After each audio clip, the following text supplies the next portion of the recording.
Meu amigo e minha amiga, seja muito bem-vindo e bem-vinda para esta aula preparatória para Tu B'Shvat. E eu estou gravando essa aula para você na lua nova de Aquário, no Rosh Chodesh de Shvat. Porém, Tu B'Shvat, a gente já vai ver isso juntos, Tu B'Shvat é uma abertura cósmica que acontece na lua cheia, tá? É o 15º dia. Então, eu não estou confundido, é de propósito que a gente vai aproveitar a lua nova de Shvat, de Aquário, para falar sobre um evento que vai acontecer no dia 15 de Aquário, lua cheia.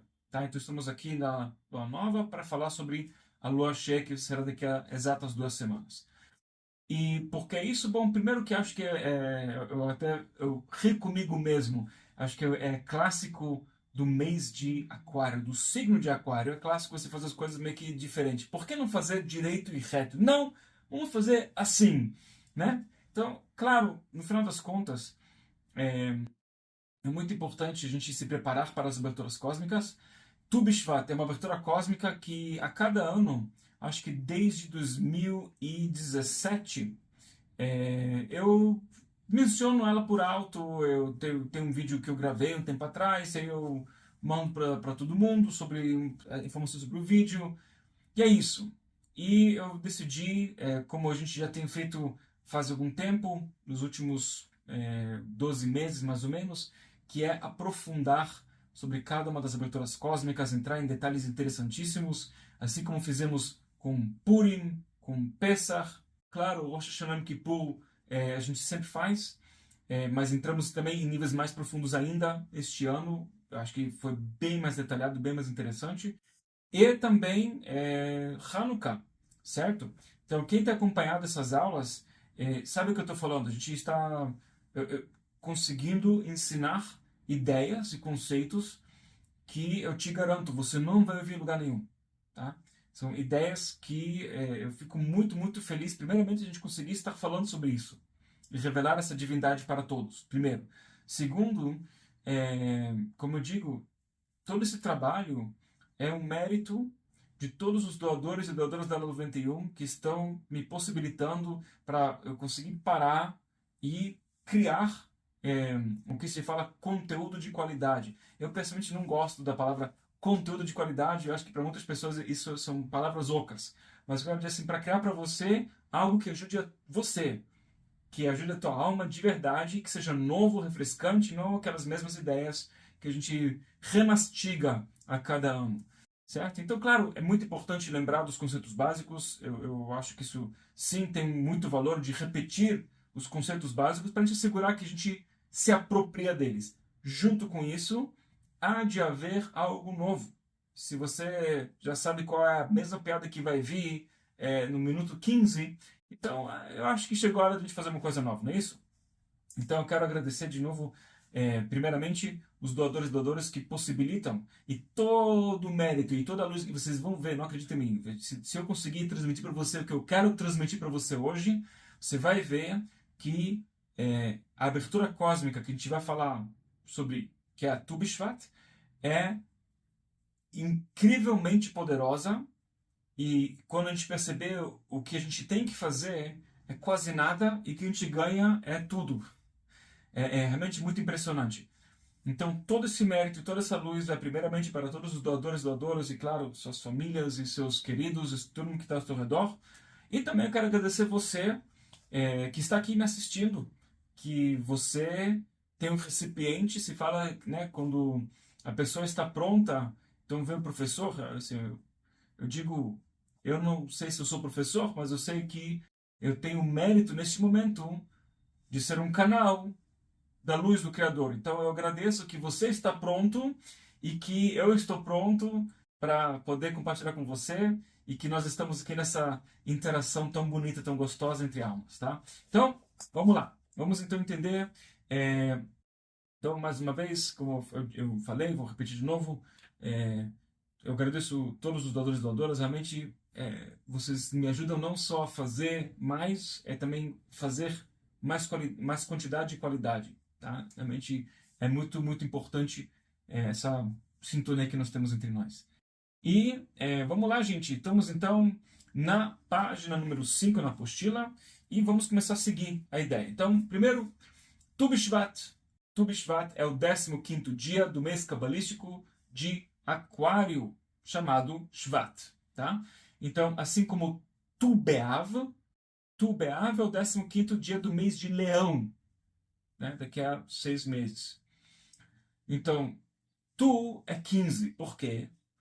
Isso é bom você saber, né? Porque tem Tu Be'Av, Tu B'Shvat, tem que esse Tu, né? Então, na verdade, é uma questão técnica, porque a letra Tet tem a numerologia de 9 e a letra Vav é a numerologia de 6. Então, 9 mais 6 dá 15.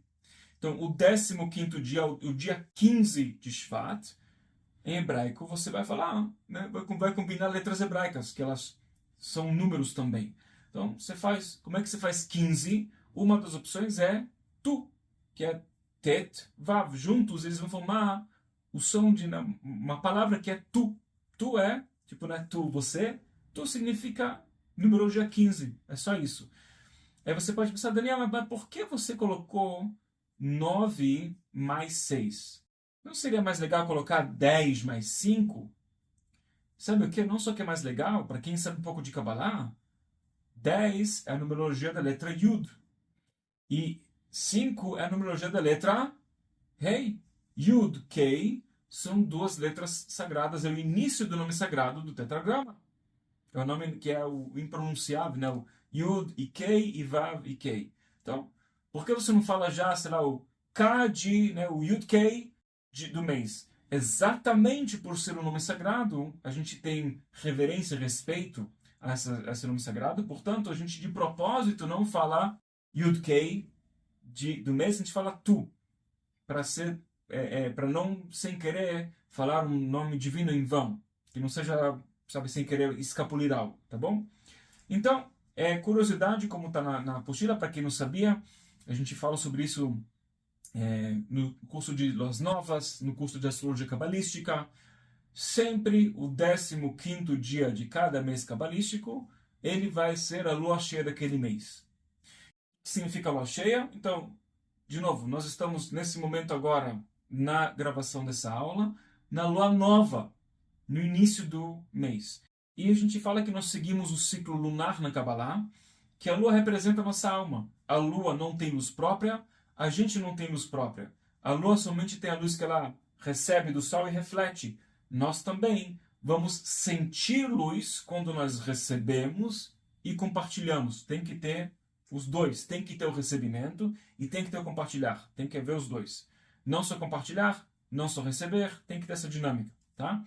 Então, o processo que a lua vai se preenchendo, fica cheia, depois ela se esvazia, ele representa o ciclo que a nossa alma passa em cada um dos 12 fluxos de energia.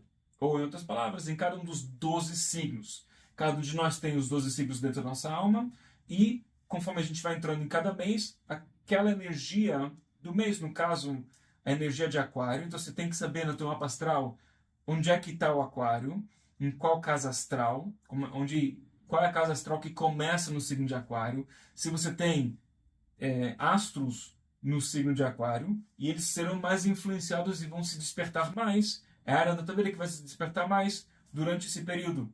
Então, claro, tem mais energia, depende de você como você vai direcionar. Para o bem e para o mal, está nessas mãos. Muito bem. Então, quando a gente atinge a lua cheia, representa que há o potencial da plenitude, ou seja, que a energia máxima daquele mês, de novo, para o bem e para o mal, ela está no seu pleno máximo.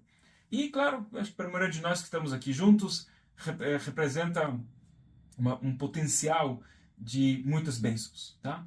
Então, o que é super interessante, né, que a gente sabe que Tu B'Shvat, ou seja, o 15º dia do mês de Shvat, mês de Aquário, ele se chama também, como você pode ver aqui, Rosh Hashanah La'ilan. Rosh Hashanah La'ilan, que é literalmente a cabeça do ano da árvore. Né? A gente sabe que na Kabbalah, o ano novo, nós falamos Rosh Hashanah. A gente não fala ano novo, a gente fala cabeça do ano. E já falamos sobre isso várias vezes, assim também como o início do mês, a gente, na verdade, a tradução não é lua nova, é que a lua está nascendo, mas na verdade, a tradução correta é Rosh Chodesh, cabeça do mês, porque a cabeça determina o que o resto vai fazer. Isso é uma coisa que a maioria de nós já deve conhecer, né? Estamos carecas de saber. Ok, muito bem. Então, eu quero ler para você um pouquinho o que vem da Mishnah, ok? Trato do Rosh Hashanah, capítulo 1, estudo 1. Tá? Está aqui na apostila, página 5. Shammai. Beit Hillel omrim ב-15 bom. Então, assim, no dia 1 de Shvat, a cabeça do ano para a árvore da vida, de acordo com as palavras da casa de Shammai. Okay? A casa de Hillel dizem no 15º dia dele do mês. Então, também no Zohar, na Parashá de Vayechi, no versículo 354, também menciona isso, menciona que temos, no final das contas, 4 cabeças do ano, tá? Que temos o famoso Rosh Hashanah que a gente conhece, tem o Rosh Hashanah para os Melachim, Rosh Hashanah que é o início do ano para os reis, que é o primeiro dia do mês, o primeiro dia do mês de Nissan, então também por isso que também o início do mês de Aris, Nissan, é muito poderoso. Tá? E no final das contas a gente tem também Rosh Hashanah Leilan, a cabeça do ano para a árvore, não para árvores, árvore, tá? Muitas pessoas aqui já devem conhecer um dos segredos, e eu vou falar sobre esse segredo por alto, porque se chama o ano novo da árvore e não das árvores, porque é no singular e não no plural. A maioria já deve conhecer, mas eu vou falar aqui e vamos avançar também, tá?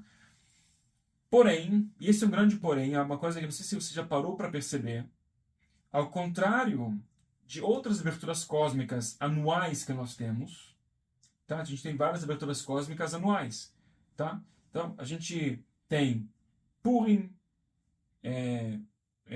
que é, no final das contas, uma abertura cósmica anual, que, perdão, a gente comemora um quase extermínio total de todos os israelitas, e no final das contas teve uma grande salvação. Então, teve um evento histórico.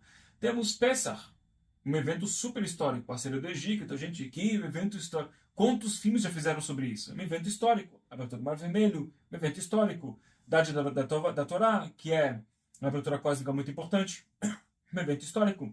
Faz parte da saga da saída do Egito, a abertura do Mar Vermelho e Moisés chegar até lá o Monte Sinai. Beleza, né? Com todos os israelitas. Tá? E assim vai. Rosh Hashanah, a gente comemora o nascimento de Adão e Eva. Certo? Yom Kippur teve um momento histórico no qual os israelitas fizeram o pecado do bezerro de ouro lá no deserto. E aí o que aconteceu?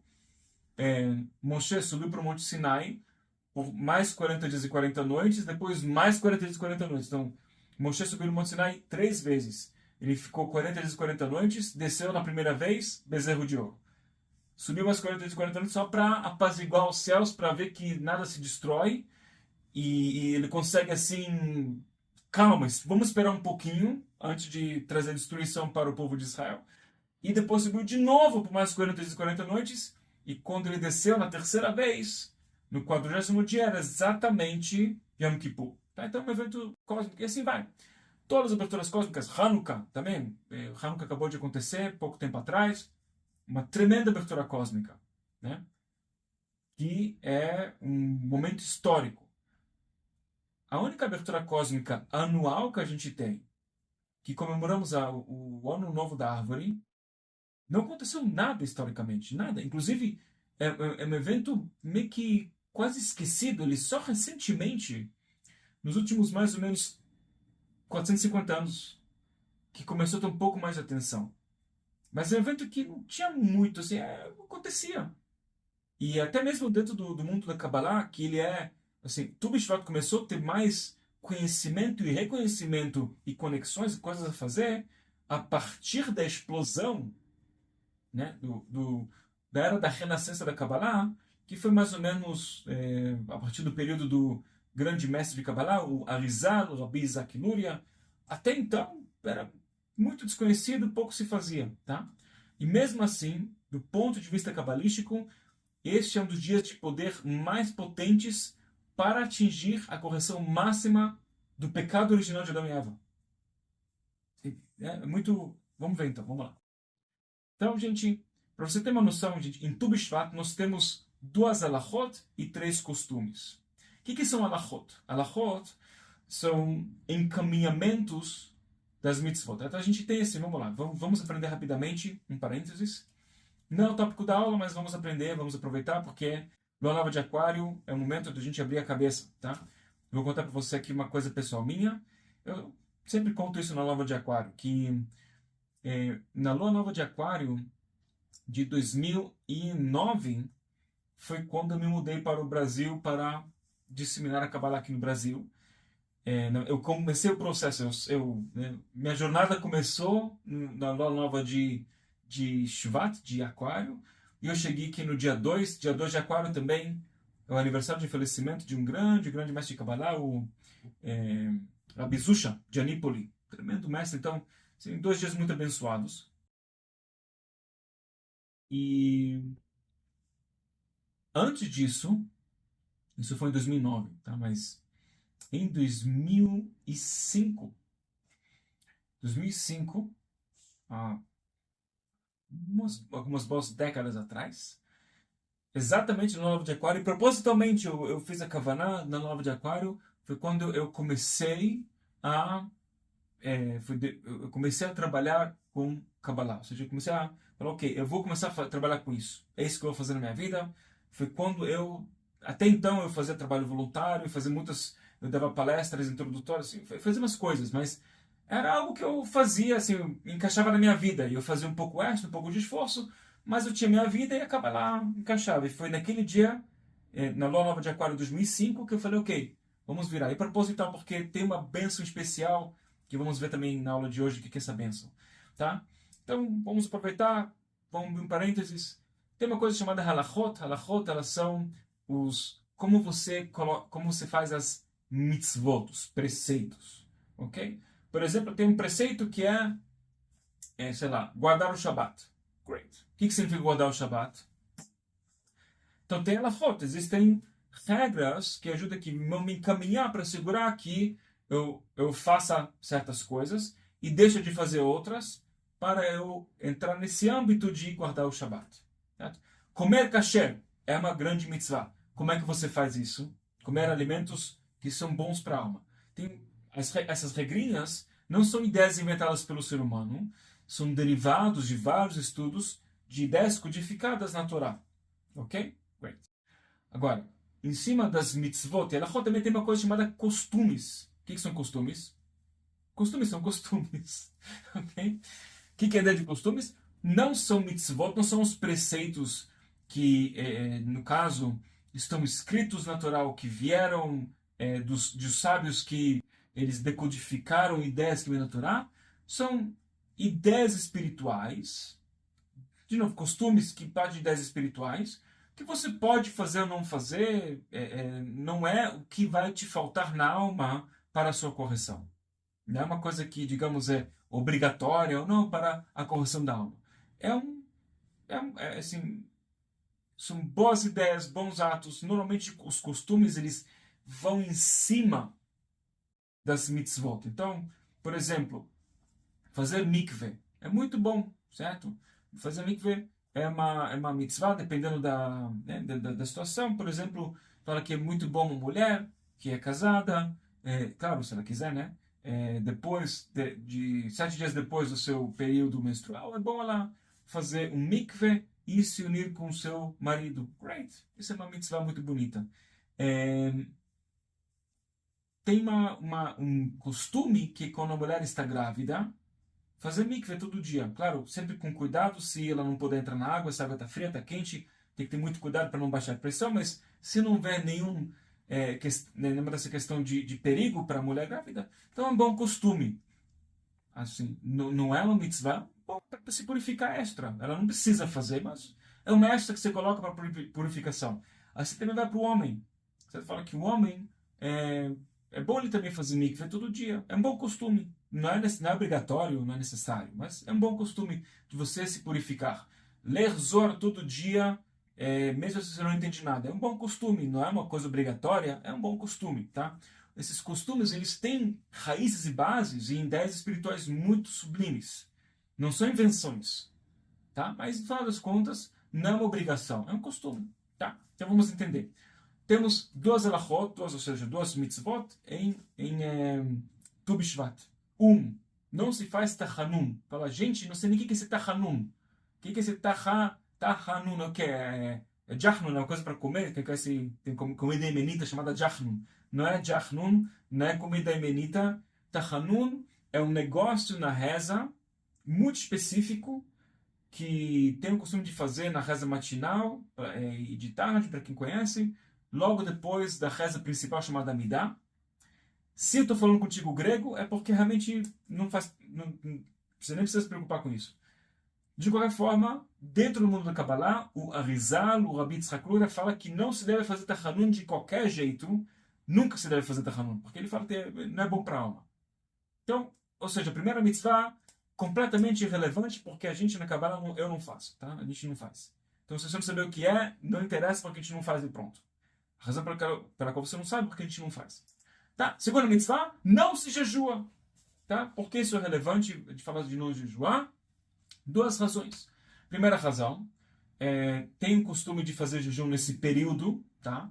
Tu B'Shvat, para sempre vai cair no período que chama Shovavim. Eu vou falar sobre isso mais adiante, talvez acho que só na aula que vem. Shovavim é um período de 6 semanas, que começa com por ser uma semana chamada Êxodo. Tá? Então é Shmot, Shmot, que é a primeira porção que começa a falar da escravidão no Egito, a complicação. Aí a segunda porção é Vaera, as primeiras 7 pragas no Egito, o faraó não liberta os israelitas. Aí a próxima semana é Bo, que é as 3 últimas pragas saíram do Egito, Beshalach, abertura do Mar Vermelho, e quase sempre Tu B'Shvat cai na porção de Beshalach. Sempre vai coincidir com Beshalach. Abertura do Mar Vermelho, muitas coisas interessantes. E aí temos Yitro, que é a dádiva da Torá no Monte Sinai, e Mishpatim, que são de acordo com o Zohar, os segredos das reencarnações se revelam aí. Tá? Nesse período, que é um período que ele é muito poderoso, tem algumas pessoas que têm o costume de fazer um jejum limitado, que ele é um jejum a partir do nascer do sol e até o anoitecer. Tá? Tem um jeito de fazer e tal, que isso eu falo que isso ajuda para fazer correções espirituais. Então, se você planejou fazer um jejum desses, de Shovavim, em Tu B'Shvat não se faz. Tá? Mais uma ideia, se uma pessoa casa em Tu B'Shvat, então se ele for casar em Tu B'Shvat, e tem pessoas que têm o costume de jejuar durante o dia de Tu B'Shvat até o casamento, é um costume que eu fiz, por exemplo, é um costume, não é uma obrigação. Tá? É um costume. Eu fiz, minha esposa fez, a gente fizemos esse jejum, que é como se estivesse renascendo, né? Você renasce e 2 meias almas viram uma só. Fizemos isso, acho que foi um costume, uma ideia legal. Great. Então, se você casa em Tu B'Shvat, não precisa jejuar, tá? Você vai se renascer de qualquer jeito, não se jejua. Ótimo! Gente, só isso. Essas são as mitzvot, as alachot, as leis espirituais em Tu B'Shvat. Não tem nada além disso. E de novo, é uma abertura cósmica tremenda. Fora isso, temos costumes. Quais são os costumes? 3. 1. Plantar uma árvore ou mais. Especialmente em Israel, tem esse costume de plantar na Terra Santa. Mas não é obrigatório, onde você estiver, se quiser plantar uma árvore. Tá? E não é plantar tomate, não tem nada contra tomate, ou pepino, ou cebola. Mas especificamente árvore. Tá? A ideia é o costume de plantar uma árvore. Se você quiser plantar um pé de feijão, pode. Mas idealmente é plantar uma árvore, tá? E é um costume, não é obrigatório, tá? Segundo costume, rezar. O que rezar? Rezar por 2 ideias principais. Primeiramente, rezar pelo mundo verde, em forma geral. Rezar pela mãe natureza, o mundo verde, as árvores, todo mundo verde, né? O mundo ecológico. E, especificamente, rezar pelas árvores frutíferas. E mais especificamente ainda, tem o costume de rezar para que em Sukkot, na abertura cósmica de Sukkot, que vai ser daqui a 8 meses e meio, ou em Tu B'Shvat, vai ser daqui a 8 meses depois do Tu B'Shvat, tá? Vai ser Sukkot, para que você tenha um bom etrog, um citrão, quem conhece. Assim. Então, para quem faz as conexões espirituais, com as espécies. De novo, eu estou falando, para muitas pessoas, estou falando assim, grego ou russo, eu sei. E é proposital. Daqui a pouco a gente vai entender por que assim, é tão. Eu estou falando dessas coisas assim, tão específicas que a maioria de nós não conhece. Tá? Segunda coisa que é bom fazer, bom rezar, é bom rezar para ter bons filhos ou para ter um bom casamento. Para quem não casou, para casar bem, quem está casado, que tem um bom casamento, e se quem não tem filhos e quer ter filhos, para que tenha bons filhos, bons frutos, né? No caso são os filhos e filhas. E para quem já tem filhos, que seus filhos sejam abençoados. Rezar do seu jeito, do seu coração. Reza que vier para as árvores frutíferas, para os seus filhos, para o casamento. E é isso. Tá. Terceiro costume, na página 6. Realizar o Seder de Tu B'Shvat. A ordem de Tu B'Shvat. Algumas pessoas conhecem a palavra Seder no contexto de Pesach, porque é muito famoso fazer o Seder Pesach, a conexão espiritual de Pesach.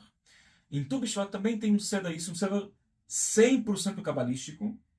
Tá? Assim, para quem não é do mundo da Kabbalah, para pessoas que são judias, porém não são do mundo da Kabbalah, desconhecem isso. E a ideia desse Seder inclui comer dos 7 frutos pelos quais a terra de Israel é louvada. Tá? Então, eu estou aqui na página 6 na apostila, na segunda coluna.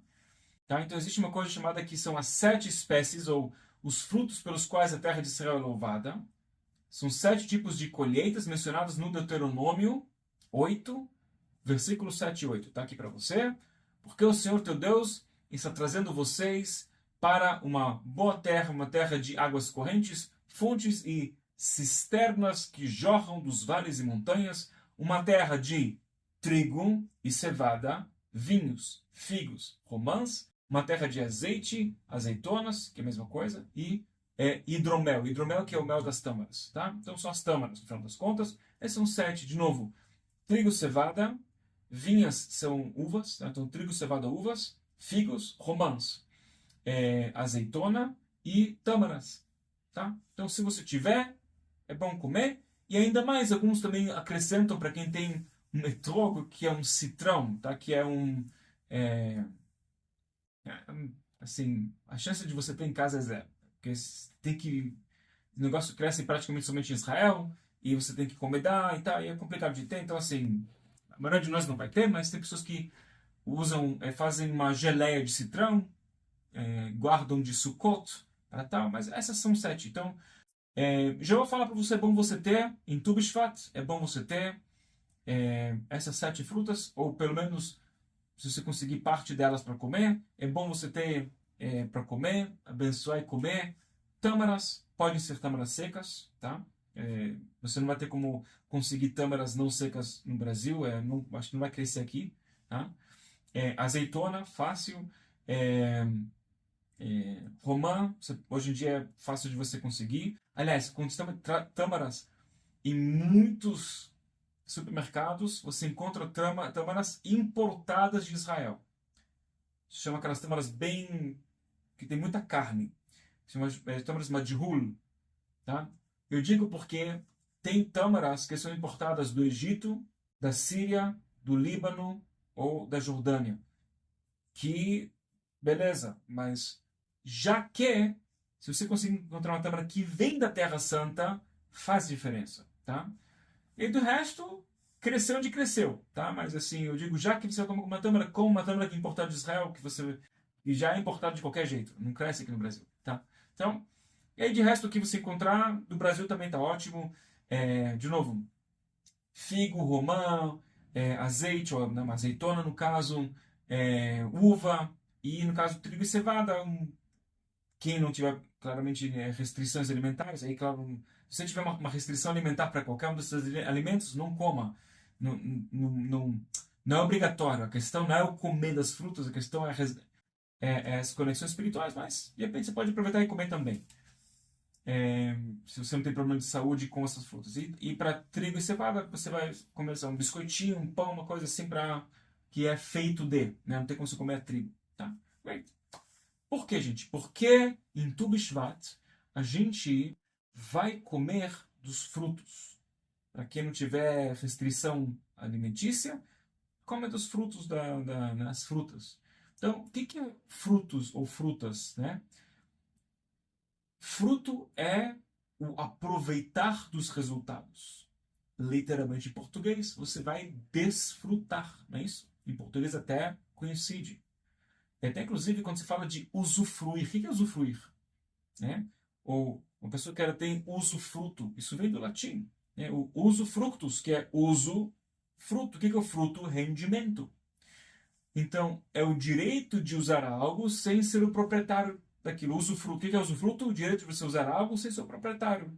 É fazer uso e proveito dos benefícios de algo. Os frutos e as frutas, do ponto de vista espiritual, representam uma ideia muito, muito importante e sublime. As frutas são, mais uma vez, os resultados que a gente pode aproveitar. E por que eu falei da importância de plantar uma árvore? Quem puder, não sei, eu pessoalmente, a chance de eu conseguir plantar uma árvore é muito baixa. Talvez, não sei, talvez eu consiga esse ano, mas até hoje, poucas vezes na minha vida eu plantei uma árvore em Tu Bishvat. Então acho que só na escola eu fiz isso, quando eu morava em Israel, aí vocês fazem um passeio, as crianças plantam uma árvore e tal, ok, bonito. Mas se você não conseguiu, também tudo bem. Mas qual é a ideia da árvore? E não de uma cebola? Que a árvore, ela dá frutas. E quando você colhe as frutas, ela volta a dar mais frutas. E você colhe, ela dá mais. Os frutos representam, do ponto de vista espiritual, não somente os resultados que você tem, mas é uma bênção contínua na sua vida. É algo, por isso que a gente também fala, os nossos filhos são nossos frutos. Porque as bênçãos, tudo que eles fazem de correção espiritual, tudo que nossos filhos fazem, para quem tem filhos, tá? Tudo que os filhos fazem de luz, isso vai remeter de volta para nós. E, claro, tudo que nós fazemos, a gente está constantemente, os pais dão da sua energia para os filhos constantemente e está sempre com mais energia renovada para dar mais amor e carinho para os filhos até o todo sempre, né? Claro, sempre tem situações extremas, situações que fogem do que seria o ideal. Nem todos os pais e mães são maravilhosos, mas estou falando assim, de forma geral, essa é a ideia, né? No mundo um pouco mais corrigido. Então, quando a gente fala de Tu B'Shvat, sobre a ideia da gente comemorar não só o mundo verde, a ideia, o ano novo da árvore é o que a árvore também dá, que são, de novo, a ideia do ponto de vista espiritual. É a gente conectar com a nossa capacidade de desfrutar dos resultados de tudo que a gente gera de bom nesse mundo. Para que o que se chama tem uma ideia que chama que tem coisas que a pessoa fala que que a pessoa pode comer dos seus frutos neste mundo, e ele ainda tem digamos, um raio de luz que existe para ele para o mundo vindouro.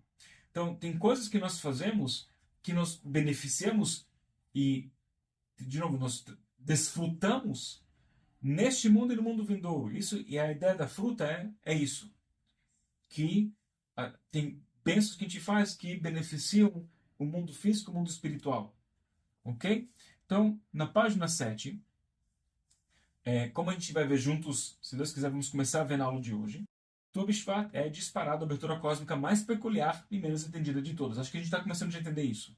Já entendemos isso, mas ainda não entendemos o tamanho da bênção que você pode ganhar. Tá? E, de novo, prepare-se, essa aula vai ser um pouco mais longa e profunda, mas nós precisamos ter esse momento. Tá?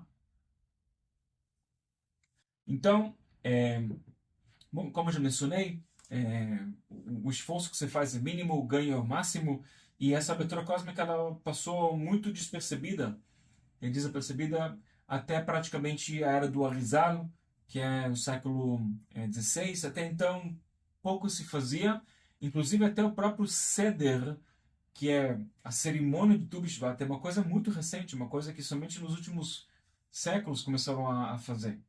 Uma coisa que até vem um pouco depois do Arizal. Se diz que o Arizal fazia, né, o Rabbi Yitzhak faria, mas assim, em termos de colocar isso no escrito, e aí divulgar o trabalho escrito para todo mundo poder fazer participar, é algo que é relativamente recente, tá? Então, gente, vamos lá. Sim, a gente fala da conexão, digamos, poética entre Tu B'Shvat e o ser humano, certo? Tem vários lugares que a Torá, ela compara o ser humano com uma árvore e assim como, por exemplo, a árvore ela cresce constantemente. Fala, ok, o ser humano também cresce para cima, né? Nós somos eretos, a gente cresce para cima, mas chega um ponto que a gente para de crescer. A árvore ela continua crescendo, ela está constantemente lutando contra o desejo de receber para si mesmo que ele é representado pela força da gravidade, né? A fisicalidade, ela representa o egoísmo. E a fisicalidade é onde tem gravidade. Então, onde mais tem fisicalidade, mais densidade e fisicalidade, mais forte vai ser a gravidade. Certo? Então, quanto mais matéria, mais gravidade. Então, a habilidade da árvore crescer para cima contra essa força da gravidade representa que a gente quer ir contra a densidade do mundo físico quando? Constantemente. Constantemente. Isso é muito bonito. E também assim como a semente da fruta, ela tem que ser enterrada e tem que apodrecer e se desfazer por completo para se tornar uma outra árvore. Assim nós, nosso processo de evolução espiritual contínua, tem momentos que a gente tem que se enterrar, certo? A gente tem que se enterrar e apodrecer e abrir mão de quem nós somos para se tornar uma coisa muito melhor, que contribui mais para a humanidade, tá? E assim também, a árvore ela precisa de água e luz do sol para poder gerar energia, oxigênio. Nós também precisamos de água, e do ponto de vista espiritual, a água é a sabedoria da Torá, certo? Sol representa a energia de Zerampin, que são os atributos, a melhoria de nós mesmos como seres humanos e entrar em sintonia com os atributos divinos para que nós possamos, então, realmente acrescentar mais luz para o mundo. E tem muitas analogias muito bonitas. E todas elas são corretas. Então, assim, em Tu B'Shvat, a gente quer conectar com isso. Queremos usar pelas árvores e conectar com o poder de crescer continuamente contra a força da gravidade, de ter coragem de apodrecer para se tornar uma árvore e não somente uma semente que vive só para si. E lembrar que nós precisamos da Torá e dos atributos divinos para a gente poder. Tudo isso é importante, tá? Porém, o segredo real de Tu B'Shvat é bem mais profundo. Então, gente, vamos lá. Vamos começar a ler um pouco na página 8. Eu trouxe dos escritos do Rabbi Yoshua Eshel de Apta, que é o livro chamado Ohev Israel. Esse livro aqui, tá? Um dos meus favoritos. É um grande Mekubal, grande cabalista da linhagem do Baal Shem Tov, uma pessoa que você vê, é muito impressionante, que tem muita Kabbalah ali dentro. De um lado, você pensa, gente, quem não tem uma base boa de Kabbalah se perde muito rápido, que você pode até pensar que está entendendo, mas se perde muito rápido. Mas para quem tem um pouco de base de Kabbalah, você lê aqui e você sente, cara, não só que é um professor, a sensação que dá é que ele é teu amigo. Eu não sei o que eu te falar. Eu leio e me sinto amado. Eu sinto, nossa, esse cara me entende. Fala, ele viveu, acho que ele é do século XIX, se não me engano, certo? 200 anos atrás. But, whatever. Realmente uma alma muito especial. Eu trouxe o texto original dele em hebraico com, de novo, tradução simultânea para português, a partir da página 8. Nem tudo que eu trouxe do Ev Israel está traduzido, mas as partes principais estão para você poder também acompanhar melhor e relembrar do material, enquanto que você acompanha comigo reassistindo as aulas ou vendo a apostila, tá bom? Então eu vou lendo um pouco do original aqui em hebraico e vamos traduzindo e explicando juntos, tá? Então vamos nessa. Estamos aqui ראש חודש שבט וט"ו בשבט ב-12 חודש, ב-1 לחודש וגומר התורה בארי תיב. אוקיי. טוב, להבין להסכמתם למה דווקא בחודש זה התחיל לבאר את התורה. יש לומר, דהנה, ידוע לשם סג הקדוש ובחינת נשמה לכל עולמות עולים הקדושים. Então vamos começar aqui. A Torá explica bem isso no mês de Shvat e no mês dele é do primeiro mês. Então, vamos lá. Existe uma frase que ela vem da Torá, que no 11º mês, no 1 do mês, ou seja, no primeiro dia do 11º mês, qual que é o 11º mês? É o mês de Aquário, né? Vamos ver juntos. Temos aqui, pensar em Áries, Touro, Gêmeos, Câncer, Leão, Virgem, Libra, Escorpião, Sagitário, Capricórnio, 10. 11º é Aquário. E 12º Peixes e volta assim. Então, o 11º mês é o mês de Shvat, mês de Aquário. Great. No primeiro dia do mês de Aquário, ou seja, na lua nova de Aquário, Moshe, ele começou Moshe começou a explicar e interpretar a Torá. E nossos sábios nos explicam uma coisa muito interessante, que na verdade o que o Moshe fez? Ele começou na lua nova de Aquário, 37 dias antes dele ir embora do mundo, ou seja, Moshe estava com 119 anos e 10 meses e 23 dias.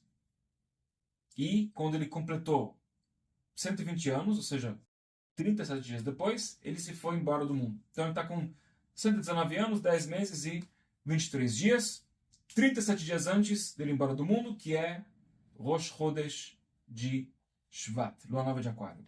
Ele começa a interpretar a Torá e nossos sábios nos explicam que ele começou a traduzir a Torá em 70 idiomas. Pausa. Para quem participou das aulas de Hanukkah, nós falamos que um dos maiores desastres que aconteceu na história foi quando o Império Grego forçou 70 sábios, colocou eles, cada um numa sala diferente, e forçou eles todos traduzirem a Torá para o grego. Isso foi considerado uma coisa terrível. Por quê? Porque eles não tinham o poder que Moshe tinha. Moshe começou a traduzir a Torá para 70 idiomas. Ele primeiramente tem que saber os 70 idiomas, que na época tinha 70 nações, e portanto se falava 70 idiomas. Ligados aos 70, são 70 ministros, que são 70 anjos responsáveis pelas 70 nações. Hoje em dia, que você tem mais de 200 países no mundo, o fato é que nós decidimos que tem aqui agora é Polônia, aqui agora é Ucrânia, aqui agora é Rússia, e aí isso aqui é uma decisão humana, mas existe um conceito de nações espirituais. Cada uma das nações ela tem um representante que é um anjo nos mundos superiores, anjos muito poderosos. E Moshe sabia os 70 idiomas originais de cada uma das 70 nações. Não só que ele sabia isso, ele sabia como traduzir a Torá para cada uma dos 70 idiomas de tal forma que você não modifica nenhum código e todos os códigos que você encontra na Torá, no hebraico original, podem também ser entendidos exatamente em cada um dos 70 idiomas. Eu não sei nem como a gente começa a entender o tamanho da genialidade, quanto que o ser humano tem que ser um cabeção para poder fazer isso. Assim, só para a gente colocar em parênteses, Moshe não era só um cara bacana e tal, falava com Deus, ele era um absoluto gênio.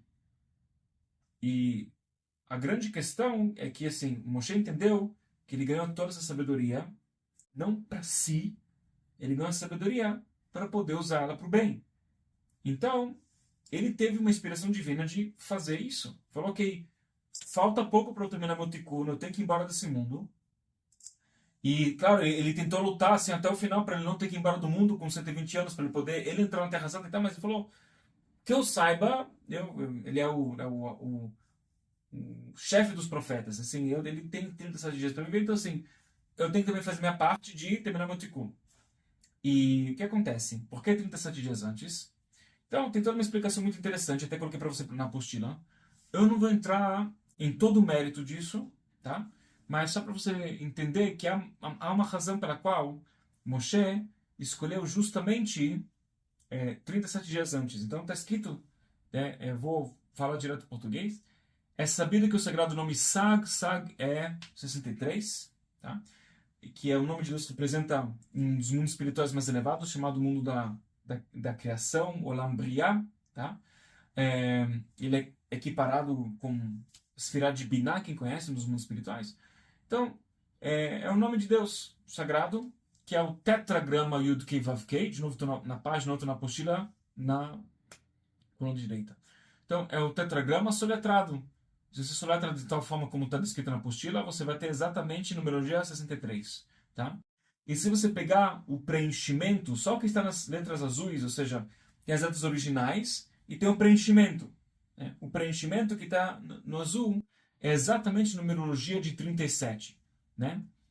6 mais 4 é 10, mais 10 dá 20, mais 1 dá 21, mais 6 dá 27 e mais 10 dá 37. Então ele explica que o preenchimento é a numerologia de 37 e o preenchimento do volume 37 também é a numerologia da palavra hebraica Hevel, que é o sopro. Quando a gente fala, sai é tipo um hálito, né? Quando nós falamos, sai um ar de nós. Esse ar fala que existe um sopro sagrado que ele revitaliza todos os mundos. E quando a pessoa ela fala palavras sagradas, Ana Bekoar, palavras do Zohar, mesmo se não entende, e especialmente quando ela repete palavras santas e ensina para pessoas coisas, ou participa, você talvez não sabe como ensinar a Kabbalah, você ajuda, facilita de uma forma direta ou indireta o ensino da Kabbalah para as pessoas. Por isso também falo de novo, grande mérito para todos os doadores e doadoras. Então, você faz com que o Hevel, o sopro de santidade, ele dá energia, é o que revitaliza todos os mundos espirituais e, claro, por si, essa revitalização, ela desce para esse mundo físico. Então, Moshe fez uma kavaná especial tem 37 dias faltando, e uma das primeiras kavanot que ele fez, que é o direcionamento de consciência, que os 37 estão ligados com Hevel, que é o preenchimento, né, do nome de Deus, que representa os mundos espirituais mais elevados, do nosso ponto de vista, pelo menos, tá? Tem vários mundos acima, mas do nosso ponto de vista, o mundo espiritual é muito elevado. E se esse é o preenchimento do nome de Deus, que representa esse mundo espiritual, significa que é o que sustenta e revitaliza.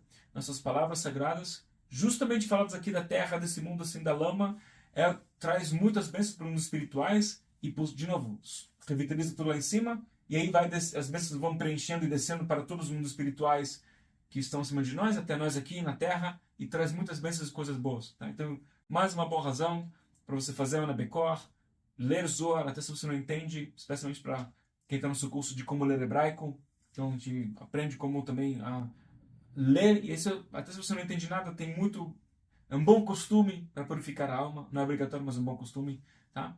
Great! E, no final das contas, tem aqui mais explicações bonitas na página 9, quem quiser pode ler até um pouquinho mais, tá? E também tem uma explicação, né, de como é que os sábios chegaram à conclusão de que Moshe traduziu a Torá para 70 idiomas, porque está escrito que Moshe começou a ensinar a Torá propriamente.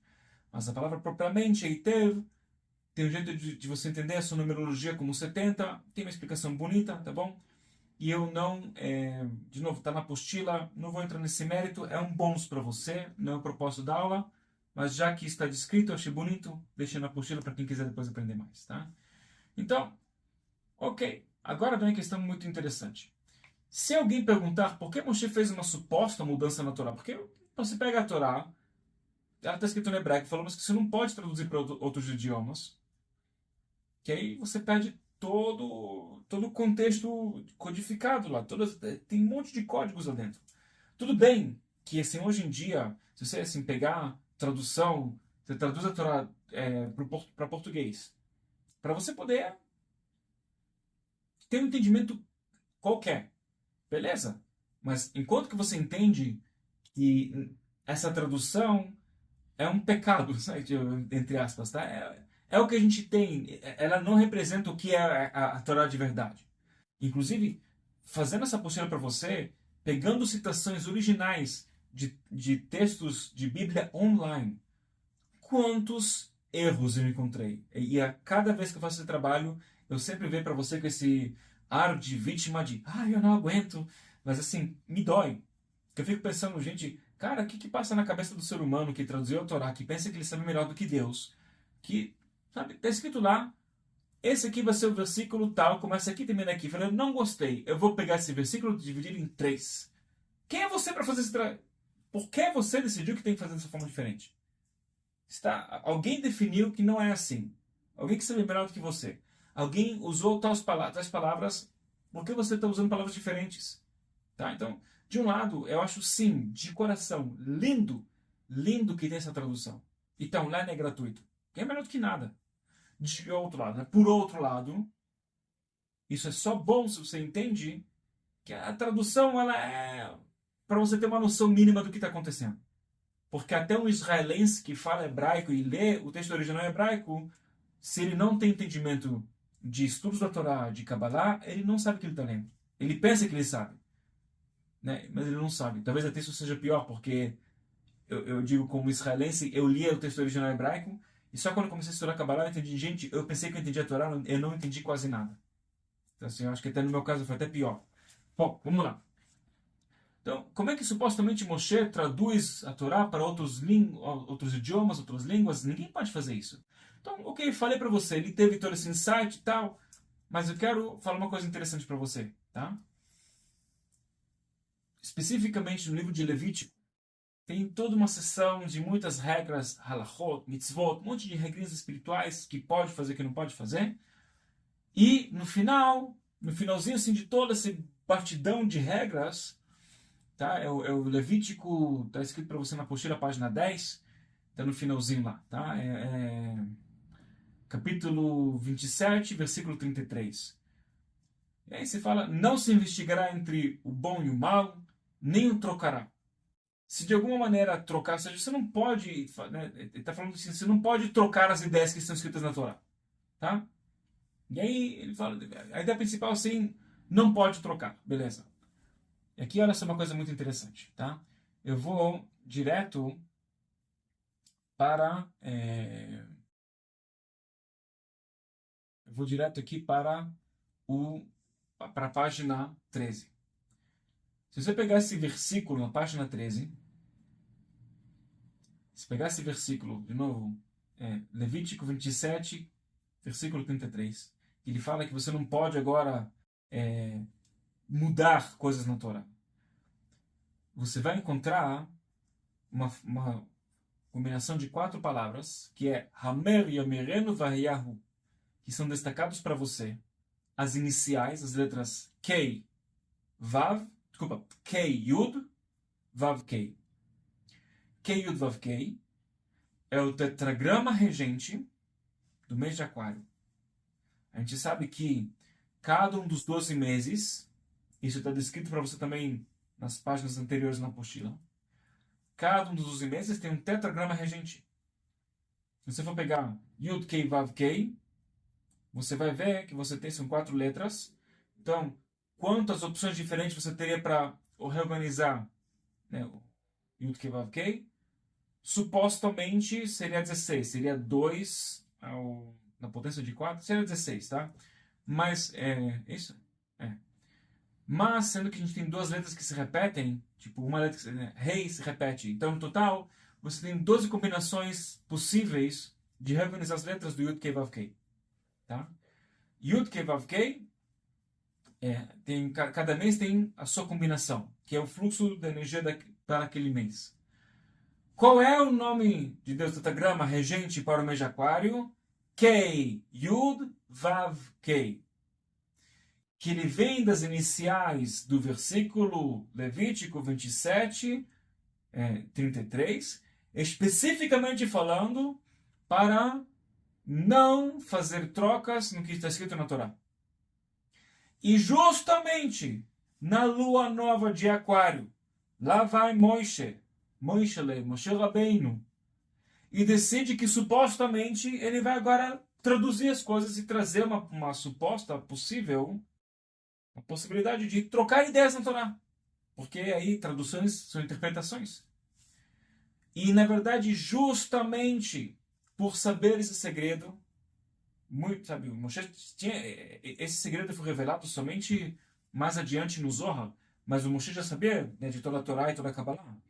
Justamente por causa disso que Moshe, justamente na Nova de Aquário, falou, é o momento da gente aproveitar para poder ensinar essa energia, e de novo, ele entendia que ele tem 37 dias para viver, e 37 é a numerologia da palavra Hevel, que é o sopro sagrado que ele preenche os mundos espirituais, que traz vitalidade e revitaliza todos os mundos até o nosso mundo físico. Então ele vai usar o sopro sagrado para ele falar e ensinar a Torá em 70 idiomas para os sábios que estavam ao seu redor, para que eles tenham essa sabedoria, para que então, justamente é sempre ali, usando essa ideia de que não há trocas, que ele está falando, eu não estou trocando. Eu estou exatamente usando a sabedoria que eu tenho para mostrar para vocês, eu não estou trocando. Em cada idioma mantém-se exatamente conforme os códigos que você pode ensinar e aprender para fazer o seu tikkun. Parênteses, essas 70 versões dos idiomas, elas foram perdidas. Elas não foram permitidas para continuar, por N razões técnicas, mas existia. Por isso a gente fala da Kabbalah, a Torá não foi dada somente para os judeus. Ela foi traduzida em 70 idiomas para quê? Para quê? Para que, tipo, não, eu sei, você não sabe. Ela foi dada para todos. Por razões, de novo, razões técnicas, ela acabou sendo, essas versões, elas foram removidas. Mas qual foi a razão pela qual Moshe quis fazer isso? Porque assim faria com que cada um dos 70 anjos regentes tivesse acesso a toda essa sabedoria. Porque nem todos os anjos, entenda uma coisa muito importante, nem todos os anjos sabem todos os segredos da Kabbalah que você sabe. Nem todos sabem. E se eles soubessem, eles têm como influenciar os líderes de cada uma das 70 nações. E de novo, quando eu falo nação, você vê o que tem Estados Unidos da América e Canadá. Então, de repente, do ponto de vista espiritual, é uma nação só. Eu não sei, tá? Mas entende o que eu quero dizer? E provavelmente tem uma correlação geográfica. Né? Talvez não tenha, não sei, mas normalmente tem. De qualquer forma, a ideia é que cada um dos 70 anjos responsáveis, ele tem acesso à sabedoria e que aí ele tenha mais amor, respeito e reverência à luz e que ele coloque ideias nas cabeças dos líderes de cada uma das 70 nações, em cada uma das gerações, para que eles façam a coisa certa e que não hajam contra os segredos da Torá, para ajudar eles a ter mais poder para lidar com, digamos, os dilemas e dúvidas que possam surgir por aí. Então é uma ideia genial. Genial, genial. Só temos, de novo, um problema que Moshe ele fez isso, de novo, há uma discussão se ele recebeu uma ordem divina para fazer ou se vem dele. E, no final das contas, Moshe é uma coisa que veio dele, que ele concluiu com a sua consciência que é bom fazer. Que ele tem esse tikkun para fazer. Acabou que, de novo, o projeto não foi permitido a ser divulgado. Tá? Ok. E, de novo, tem mais informações muito bacanas. Eu pulei, tá? Porque não é parte da aula, mas é bônus para você na apostila. Se você quiser, dá uma lida. Página 10, 11, 12, tá? E aí no 13. E a gente vai continuar para a página 14. E agora, depois de 1 hora de introdução, finalmente podemos começar a aula, tá? Brincando, mas não brincando. Então vamos lá. Estou na página 14, na coluna da esquerda. E eu trouxe para você agora uma ideia para a gente começar a entender o que a gente ganha em Tu B'Shvat, com toda essa introdução que eu deixei para você. Então eu vou trazer os versículos do Gênesis. Vamos voltar lá para Gênesis. Gênesis 1, versículos 11 e 12. Ok. Lendo do hebraico original. Ve'emer Elokim tachash haaretz deshe, esev mazria zera, עץ פרי עושה פרי למינו, אשר זרעו בו על הארץ ויחם. ותוצא הארץ דשא, עשב מזריע זרע למיניהו, ועץ עושה פרי אשר זרעו בו למיניהו, והרעלים כי טוב. Tá, vamos à tradução. Disse Eloquim: produz a terra. Então a terra, ó, Deus está dando uma ordem para a terra. Terra, produza grama, erva. Não faz sentido grama, erva. Em hebraico também não faz sentido. Então, assim, vamos não mudar só porque... Mas produz uma grama de ervas ou ervas de grama, que dê semente. Ótimo. O que mais? Deus está falando para a terra, produza árvore frutífera que faz fruto.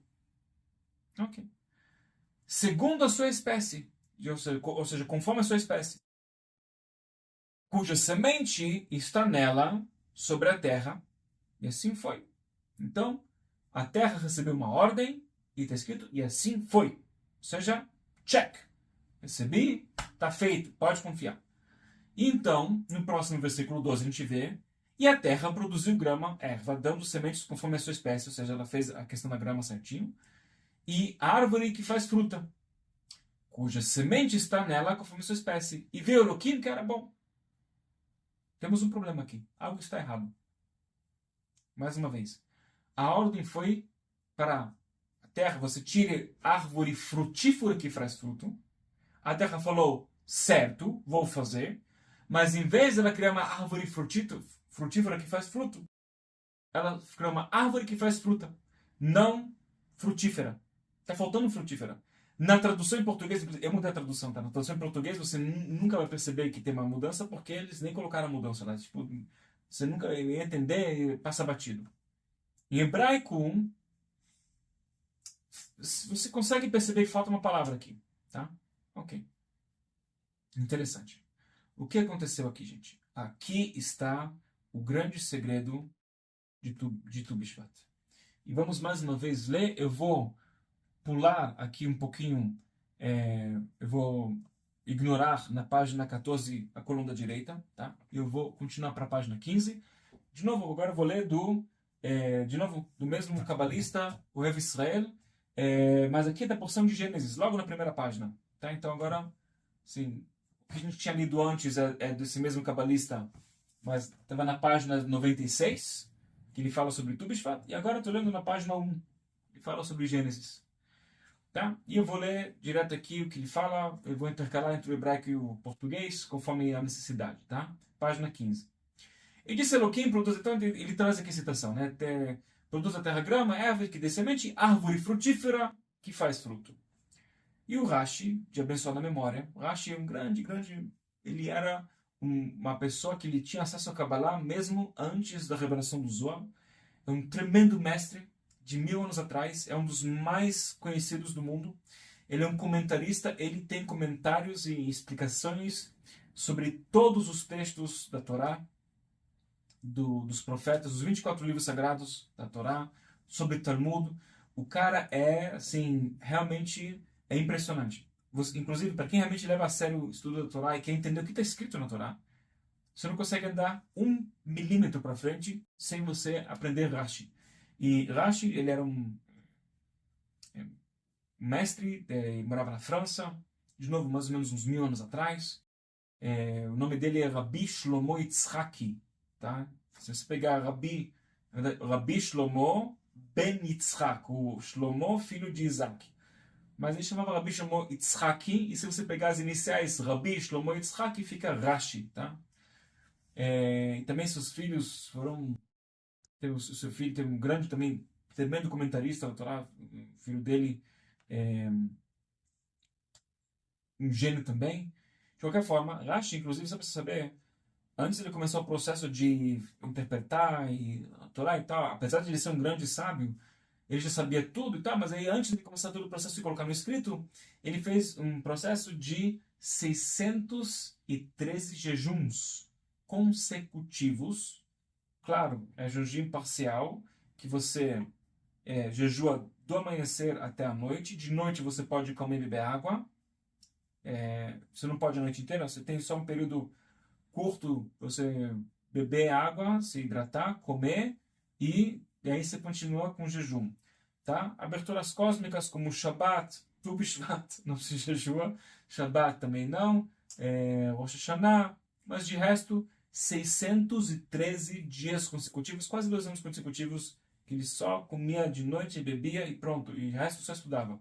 Como um preparo para tal, e depois desse período, ele pediu muita permissão divina, com lágrimas nos olhos, para começar o trabalho.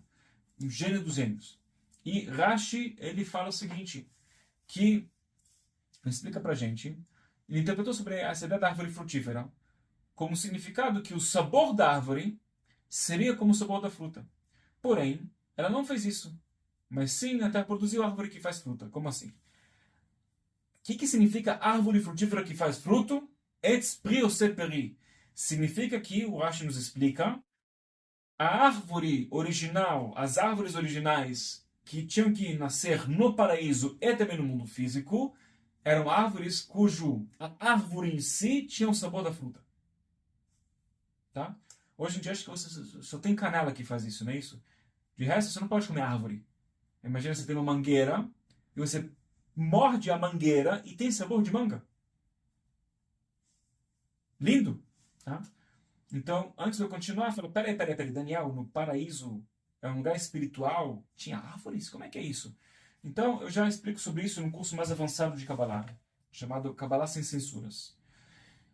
E uma ideia muito bonita que eu vi de um grande mestre contemporâneo, o Rabi Eliyahu, ele fala o seguinte, imagina, achei lindo esse exemplo dele, imagina, sabe aqueles carimbos de 30, 40 anos atrás? Você vai lá num cartório, aí você tem que pegar assim, um documento, e o cara tem aquele carimbão bem grande que ele coloca na tinta, assim, e ele faz, pá, né? Então, né, você tem que ir carimbando, você faz tá, vai carimbando um monte de papel, assim, você vai.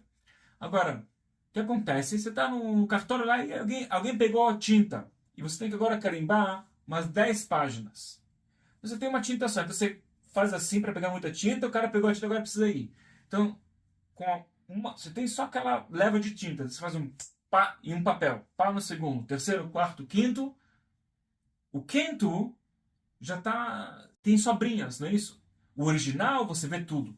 O nosso mundo físico é a sobrinha da sobrinha do que sobrou, né, do resquício de um vislumbre de como as coisas são.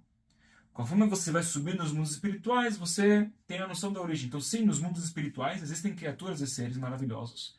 Sei lá, unicórnios talvez existem lá, não sei.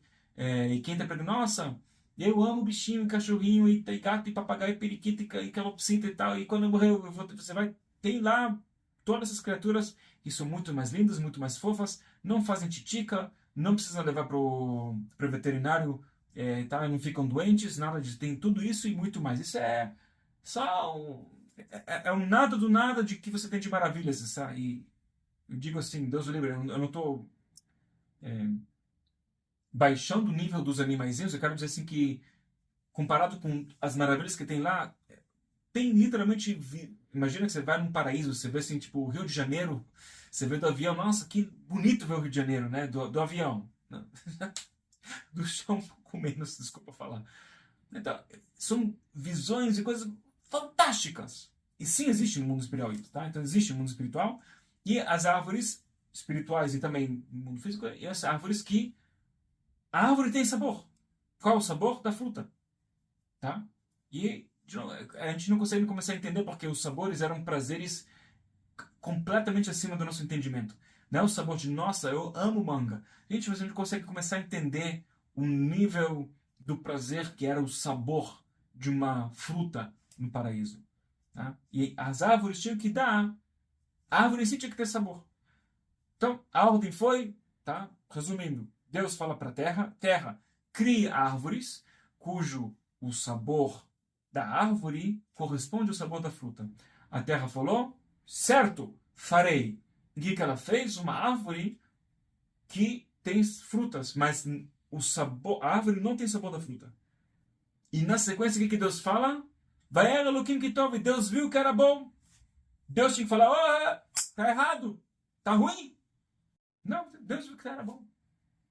Ok. Vale a pena, tá? Paciência que vamos chegar no ápice, você vai entender a grande correção de tudo isso vai ter, você falar, uau, tá? Então, e aí, no final das contas, o que o Rashi continua falando, tá? E, portanto, quando Adão foi amaldiçoado, lá adiante depois, quando Adão e Eva, eles fizeram o pecado original, né, da árvore do conhecimento do bem e do mal, e aí quando Adão foi amaldiçoado, a terra também foi punida por seu pecado, como é o caso aqui. Tá? Vou abrir mais um parênteses. Quem conhece o Gênesis? Adão e Eva estão lá, perplexos, eles comeram da fruta proibida. Deus pergunta a Adão: o que você fez? O Adão, como um bom homem responsável, fala: foi a mulher. Deus falou: mulher, o que você fez? Fala: foi a serpente. E como já falamos mil vezes, Deus não pergunta a serpente, porque com serpentes não se conversa. E aí tem a consequência, causa e efeito. Então a maldição é uma consequência. E Adão recebeu 10 consequências negativas, Eva 10 consequências negativas, a serpente 10 consequências negativas, e a terra também 9. E sempre me deixou mal, cara, por que a terra foi castigada? O que a terra tem a ver? Eu sempre ficava me questionando, gente, eu estou falando para você literalmente por mais de uma década. Me questionava, o que tem a ver a terra ser castigada? Adão, Eva, serpente. Esses três fizeram errado. A terra agora está castigada? Então a gente entende que a terra fez uma coisa errada. E aí ela foi castigada com todo mundo. Ok. Pelo menos entendemos que tem uma coisa errada. Mas eu nunca consegui entender, tá, mas qual a conexão? Tipo, o que tem a ver? Porque Deus, de novo, a criação da terra, das árvores frutíferas, tudo isso acontece no terceiro dia. Adão e Eva são criados no sexto dia. E aí fazem no mesmo dia fazem um pecado e são já castigados, causa e efeito. O que Deus esperou 3 dias para castigar a terra junto? Qual é, de novo, não é castigo, é causa e efeito, mas por que demorou esse período? Qual é a ideia? Tudo bem, a gente aprende então na Kabbalah que até o mundo até Adão e Eva serem criados, toda a realidade espiritual dos mundos espirituais e físicos estava tudo inanimado, estava tudo assim parado, e só quando Adão e Eva foram criados que aí teve um poder da consciência que é o ápice da criação do ser humano para ativar tudo ao seu redor, porque a consciência ativa tudo. Isso é verdade, vamos ver daqui a pouco. Então, mas mesmo assim, então, ok, só quando Adão e Eva foram ativados que aí tudo acionou, e por isso que a Terra recebeu essa consequência negativa só no sexto dia. Mas por que não recebeu na hora? Porque teve que esperar o pecado de Adão e Eva. Já que Adão e Eva foram criados, aí tudo entra assim em ação. Terra, você errou, castiga direto a Terra, depois vê o que acontece com Adão e Eva. Entendeu a pergunta? Espero que sim. Tá. Ok. E aí continua. E já gritaram sobre isso. Supostamente que o Rashi trouxe algo que não tem conexão, ligação com algo anterior. Então qual é a conexão do pecado de Adão e Eva? Com o pecado da terra. Vamos lá. Ele continua falando pra gente. Então vamos tentar conciliar, diz pra gente o Ev Israel. Tentaremos conciliar as palavras do Rashi com bom gosto, e nisso alguns dos escritos ficarão claros sobre essa verdade. Ótimo. Sempre trazendo o Ev Israel, sempre traz coisas que não fazem sentido, e ele faz um bom nome também para os mestres que explicam coisas que não ficam muito claro. E não fica muito claro não é porque os mestres não sabem o que estão fazendo, é porque a gente não tem a consciência de entender. Na época do Rashi, todo mundo entendia. Com o tempo a gente começou a não entender, porque a nossa consciência ficou, né? E o salário, ó, a consciência ficou... Vamos lá. Supostamente pareceu muito estranho onde vem isso, que a Terra pecasse contra o seu Criador, né? E sendo que a espécie de Adão, que é carne e sangue, que pertence à ideia que às vezes pecará por causa da inclinação negativa, que habita dentro dele. Então o que o Rashi fala? Vamos assim, tu vou na página 17 já. Fala o seguinte, gente, resumo. O que tem a ver a Terra fazer um pecado perante o Criador? Usando palavras assim bíblicas. Quem tem livre-arbítrio somos nós, o ser humano. O ser humano que tem livre-arbítrio, porque nós temos a inclinação negativa e a nossa alma, temos os dois. Quem pode ter quedas espirituais somos nós. O que tem a ver a Terra pecar? A Terra não tem inclinação negativa. Como é que ela pecou? Entende? Porque ela fez algo, ela foi contra o desejo divino. O que tem a ver as coisas? Então, o que acontece? E de novo, o que eu falo para vocês está tudo resumido nas páginas de 16, 17, 18, 19, por aí vai, tá? Até praticamente o fim da apostila.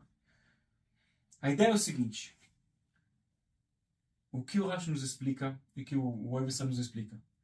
A Terra, ela teve um insight. E quando fala da Terra, não é a Terra, tipo a Terra que a gente conhece, a Terra da Terra aqui. A Terra dos mundos espirituais, assim como o mundo inanimado do mundo espirituais são espíritos vivos. Eles têm força.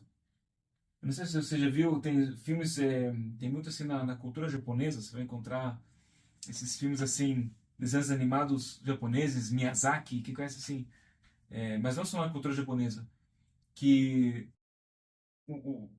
árvores elas têm vitalidade. Tudo tem vitalidade nos mundos espirituais. Cada mitzvah que você faz, cada ato de compartilhar que você faz, no final do dia, ela vai lá para os mundos espirituais e ela vira uma criatura.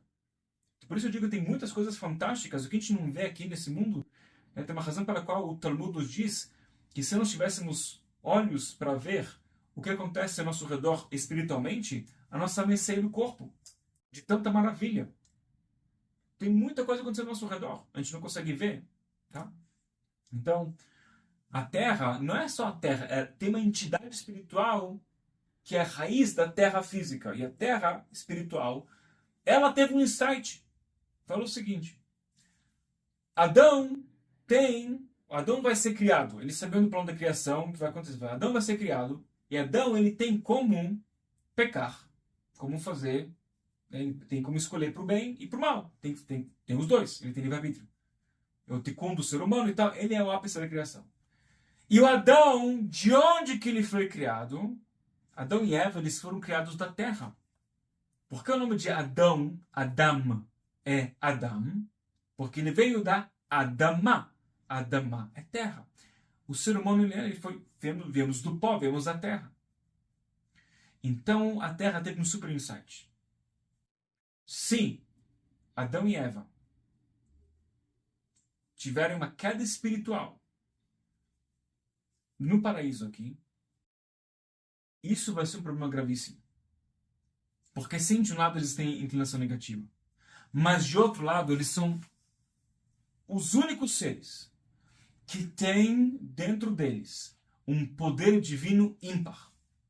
E se Adão e Eva, se eles fizerem, vão ter um momento de queda espiritual, se eles pecarem, eles vão criar um estrago tremendo, porque vai ter um julgamento em cima deles. Como é que seres que têm tanta divindade acima de todos os anjos, acima de todas as criaturas, tanto poder divino, e eles caíram?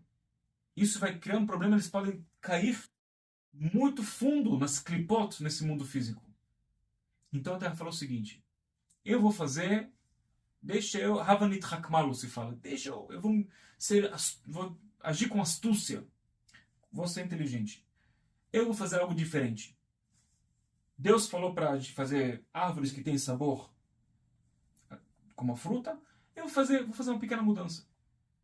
Não foi sabido, não foi revelado o que a terra fez de criar árvores não conforme o desejo divino. Não foi descoberto ainda, porque, de novo, elas ficaram só debaixo da terra. E quando o ser humano veio, Adão veio, ele começou a rezar para chuvas, e vieram chuvas espirituais, e todo mundo verde cresceu assim, e serão frutas assim, prontas para comer. Não é que nem aqui na terra, causa e efeito. Tempo, demora e tal, problema causa, enchentes, secas. Não, na hora tudo foi perfeito, porque, de novo, é o paraíso. Então, só então foi descoberto que a Terra é redonda. Por isso também a gente demorou até o sexto dia, como já explicamos. O que acontece? Quando temos um momento mais adiante, onde a serpente ela tem uma conversa com a Eva. Certo? O que a serpente fala para Eva? Vamos ver aqui. Eu vou voltar para a página 14. E, aliás, interessante, isso é uma coisa que eu vou te falar agora, eu aprendi este ano. Eu estou falando para você semana passada. Eu só percebi dessa vez. Está escrito no Gênesis, quando a serpente convence a Eva de comer da árvore de conhecimento do bem e do mal. O que está escrito lá? Vater ha'isha, e viu a mulher, que tova etz lamachal, que aquela árvore é boa para comer. Preste bem atenção. O que é bom para comer? A árvore, não a fruta. Toda a conversa, então, antes, a serpente, que é um código para o oponente interno, conversa com a Eva e fala sobre comer a fruta, e eles falam sobre comer a fruta. Mas, de repente, agora a mulher vê que a árvore é boa para comer. Eu nunca percebi isso na minha vida, que a árvore é boa para comer. Interessante. E que é desejável para os seus olhos, e a árvore é boa para dar entendimento, para dar educação. Ela percebeu algo. O que a serpente fez? O que o oponente fez com a Eva? Foi o seguinte: começaram a ter um papo. Por que você não come da árvore do conhecimento do bem e do mal? A Eva fala: Deus falou que a gente não pode, que se a gente comer, a gente vai morrer, e se a gente encostar, talvez a gente morra. Ela já começou a fazer o quê? Ela inventou uma ideia. Em lugar nenhum está escrito que se eles encostarem na árvore, talvez eles morram. Está escrito específico. Deus falou especificamente: se você comer, você vai morrer. Essas conclusões suas, do seu livre entendimento, se eu comer, eu vou morrer. Então, se encostar, talvez eu morra. E aí, já deu espaço para a serpente fazer o caminho dela. E o que a serpente falou? Gente, o que está falando, Eva? Ele viu que tem uma abertura. Sabe a terra? A terra criou árvores não conforme o desejo divino. Você não estava aqui, eu sou um anjo, eu fui criado antes de você. Você não estava, você não viu, eu vi. E sabe o que aconteceu com a terra? Nada. Não só que não aconteceu nada, Deus viu que era bom. Então isso é tudo papo furado. E aqui vem uma questão interessante. Se fala que a terra ela fez somente uma árvore peculiar, diferente, que o sabor da árvore era igual ao sabor da fruta. De resto, ela fez todas as demais árvores não tinham, tipo, assim. E a razão pela qual ela fez isso, né, a desculpa esfarrapada pela qual a árvore ela mudou do plano divino, ela fez somente uma árvore que tem um sabor conforme a fruta. De resto, ela falou, vou fazer árvores com sabor de árvore e aí a fruta vai ser sabor da fruta. E por que ele falou assim? Porque ele falou, olha, porque se eu criar dessa forma esse mundo, então o que vai acontecer? O ser humano ele vai comer das frutas, e aí vão acabar as frutas, e vão começar a comer as árvores, e vai ter que ficar criando árvores constantemente. Eu não quero fazer isso. Porque a terra, ela tem esse atributo da preguiça. Né? O lado negativo, preguiça. Tem lado positivo, tem lado negativo da preguiça. Então essa é uma suposta história que a terra conta. Por quê? Porque é preguiça. Eu não quero ter que ficar criando árvores que vão comer árvores. O que a terra não sabia é que assim, na hora que você tirar uma fruta da árvore, de imediato ia crescer uma nova fruta, de novo, pronta, madura para comer. No ponto perfeito. Não, sabe, de novo, o abacate que você compra lá e está quase apodreceu. Né? Então, assim, tudo vai ser perfeito, organizado. E que o sabor da árvore vai ser, conforme a fruta, vai ser um bônus. Ok. Então, por isso que tem um grande mestre de Kabbalah que ele fala que a árvore do conhecimento do bem e do mal está ligada com o que? A árvore que era a única árvore que realmente o sabor da árvore em si, do tronco, tinha o sabor da fruta. E qual que era? Etrogo, o citrão. Lembra que falamos da importância de você rezar para ter um bom etrogo? Por isso que em Tu B'Shvat a gente reza para o etrogo, para que seja um bom etrogo. E aliás, uma coisa interessante, se fala, existe uma segulá.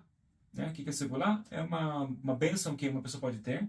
Uma mulher que está grávida, especialmente se a mulher está com problemas na hora do parto, se fala que é bom ela comer um citrão, um etrogo, ou pode ser, se não tiver, você pode comer uma pastinha ou, digamos, uma geleia de citrão. Fala que é uma segulá para ajudar no parto, para não ter dores no parto. Entenda, o epidural é uma coisa nova. Até então, cada um tinha que inventar uma coisa para a mulher poder dar à luz com conforto, sem dor e com segurança, né? Era perigoso para a mulher, para o bebê, era muito perigoso. Então eu falava, olha, comer uma pastinha de citrão é uma grande segulá, uma grande bênção para a mulher, ela tem um bom parto, se ela está grávida, e especialmente quando ela está dando à luz, é bom. É uma boa segulá, é uma boa bênção. Né? Interessante. Ok, então tem um mestre de Kabbalah que falou que aquela árvore do conhecimento estava ligado com a árvore espiritual do citrão, do etrog. Great. E o que o oponente fez? Você viu?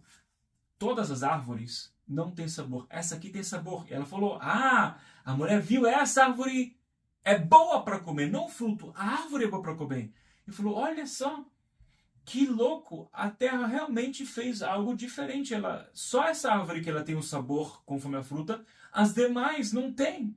Então, sabe o que? Vamos lá. Ela se convenceu com isso.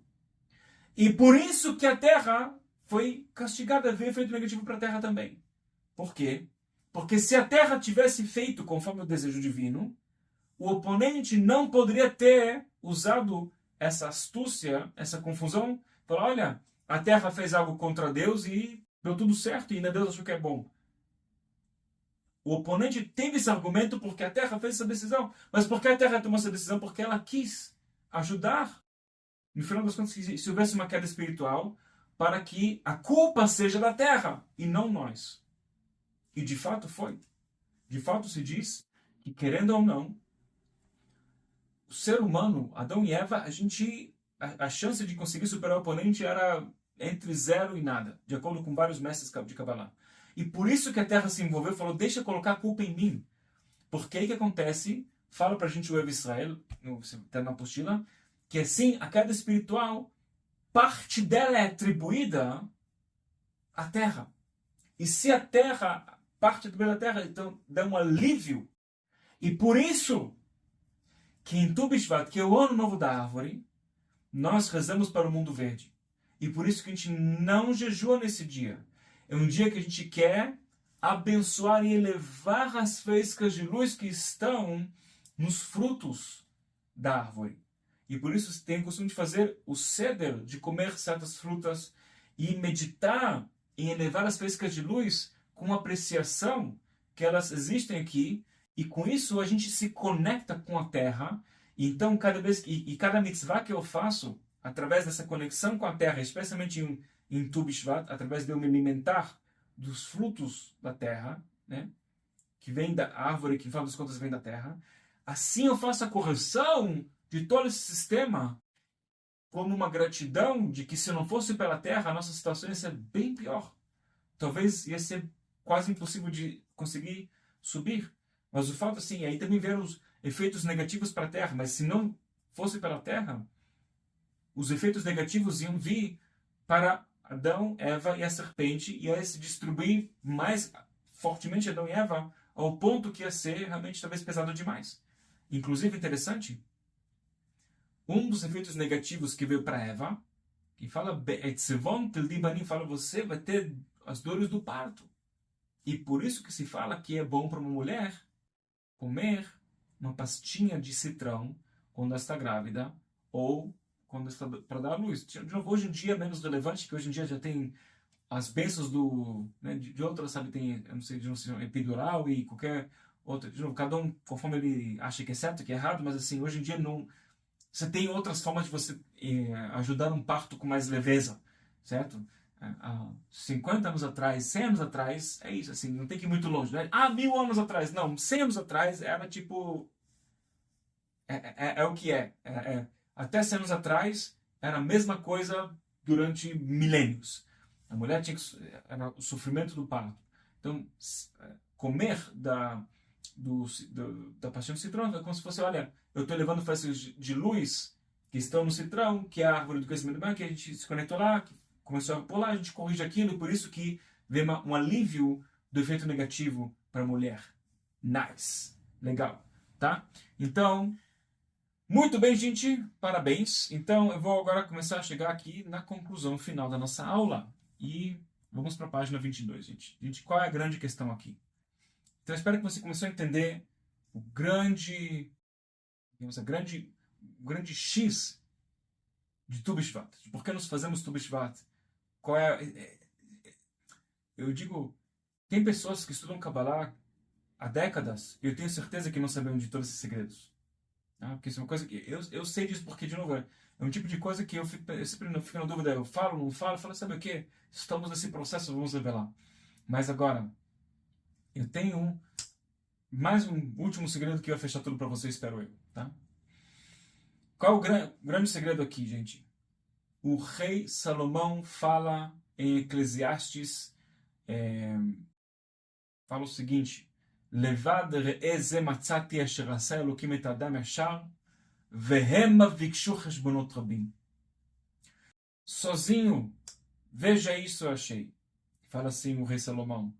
Fez Eloquim o homem reto, porém eles buscaram cálculos múltiplos, monte de cálculos. A grande questão da queda espiritual de Adão e Eva, seja da terra que vem o Adão e Eva, e seja do que a Eva faz com a serpente, e todo esse processo, cálculos. Deus falou simples, reto, não coma da árvore do conhecimento do bem e do mal. Não é tipo papai e mamãe, é Deus. Eu não sei como falar de uma outra forma. Sabe? É o poder máximo, é o poder único, falando com você na tua cara, sem, sabe, eu olhei pro relógio e tá 5h55, meu Deus, o que significa isso?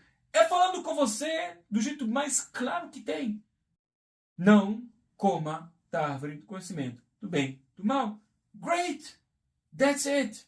E eles começaram com um monte de cálculos. Se eu tocar, outra vez posso morrer. A serpente vai, mas olha que a terra fez todos esses cálculos, essa bagunça toda.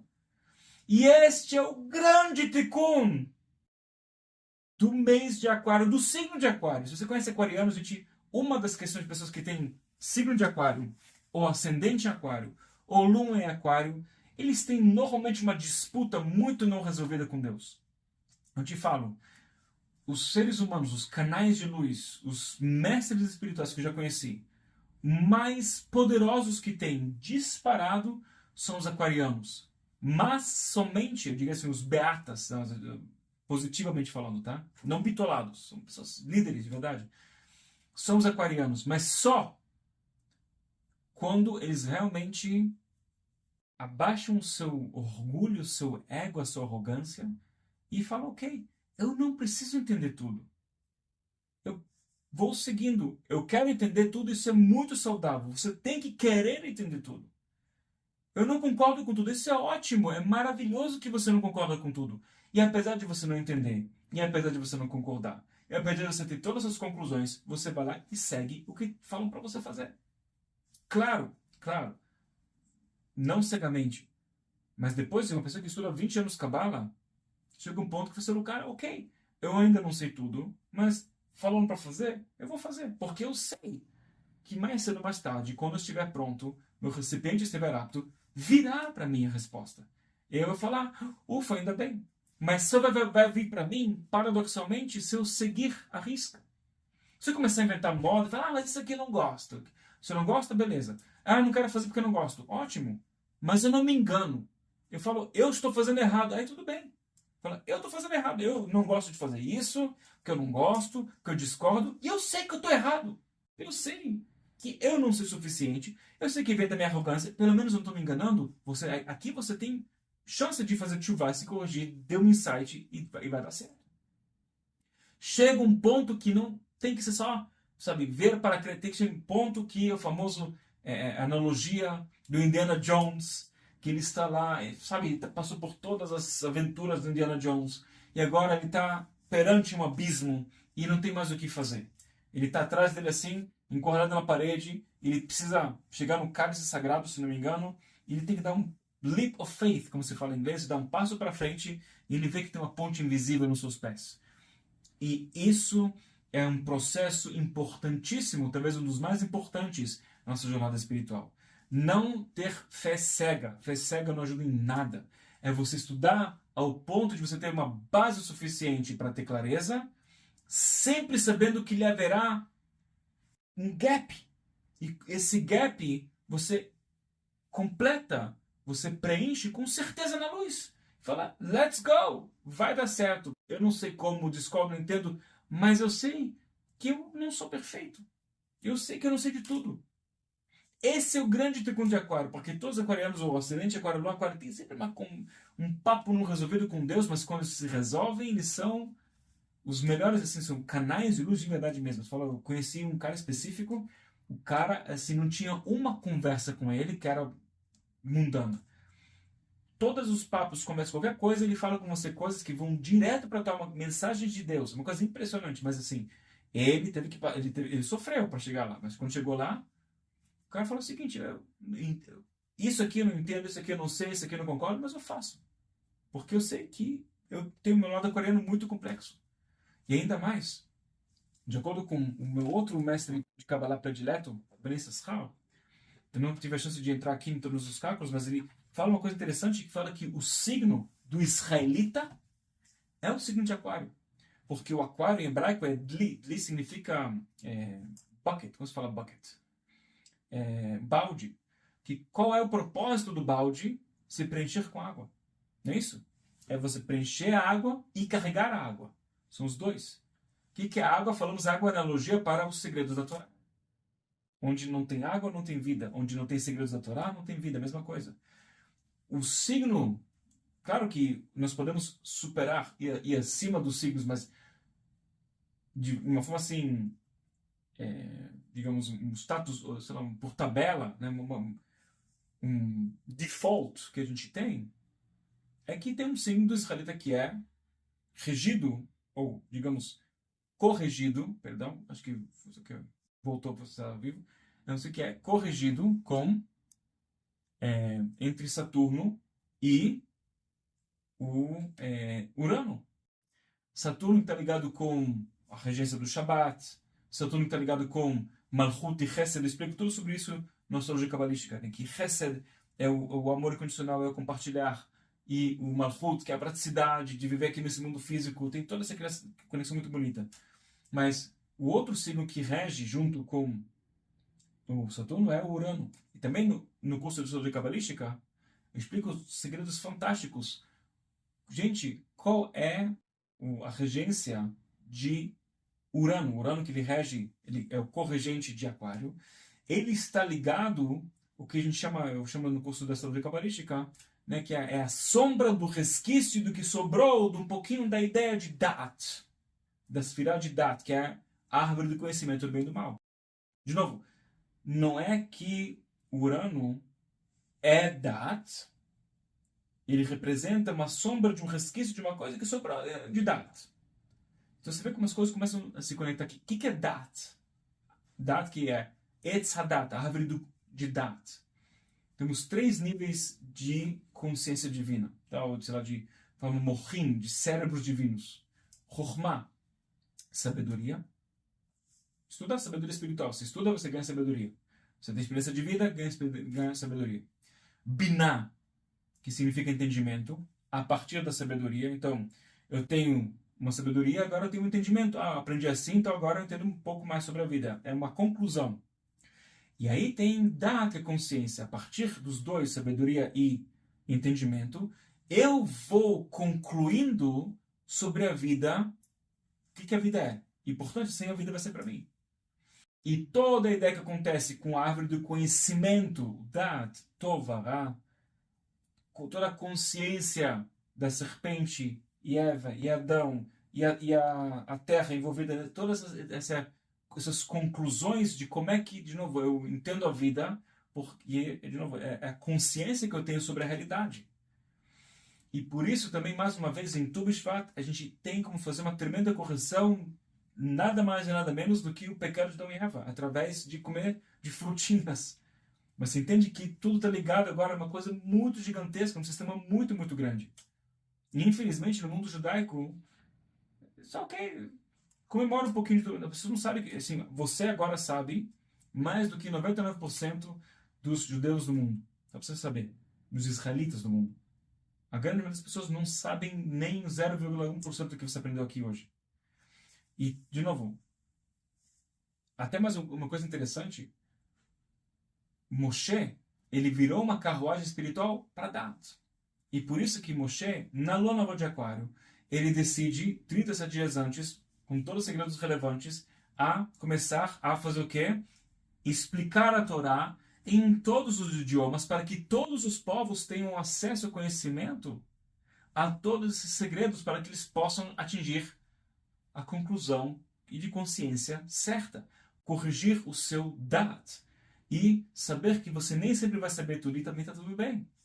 Você tem que aprender, e o que você, de novo, aumenta a sua clareza, o que falta na clareza, você completa com certeza e vai com Deus, literalmente.